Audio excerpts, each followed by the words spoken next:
Stephanie Montero here from the Leyland Museum in Cleburne, Texas, to shine a little bit of a spotlight on a donation that we've recently received that we're really excited about.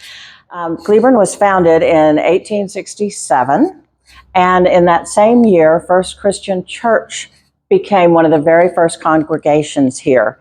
It continued operating until 2022. It's a little past 150 years, so that does make it by far the longest active congregation that we have had here in town. One of the founding members was Major Elbert Monroe Heath, commonly E.M. Heath. He is considered the father of Johnson County, and he was very active throughout Cleburne for the next 45 or so years. He did pass away in 1902. He served the city and the county in so many different ways. He was a deputy, he was a sheriff, he was an attorney, he was tax assessor collector, he was a teacher. Whatever the kind of growing area needed, he did his best to serve that.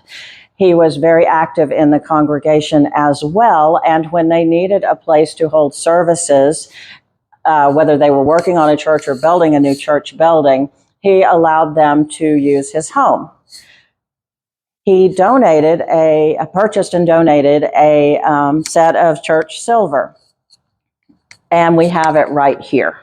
So these three pieces in the back, this pitcher or flagon and the two plates, were made by the Homan Silver Plate Company, and I will show you a hallmark here.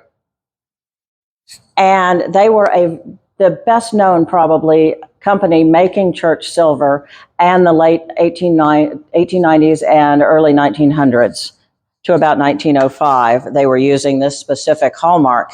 And they did make silver plate. You would not have used sterling silver for this sort of thing because it wouldn't have held up to the everyday use. But it's very, very high quality plate and beautiful designs. These are fairly simple. They don't have a lot of engraving, but very beautiful shapes.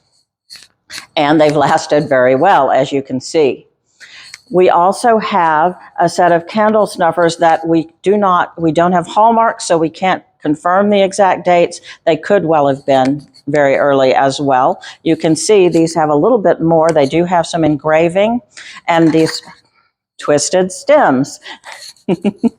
The chalice or cup is much later, obviously a replacement. It dates to 1978 and it's International Silver Company. Altogether, these do tell the story of a congregation that was a very important part of Cleburne history. So thank you for joining me.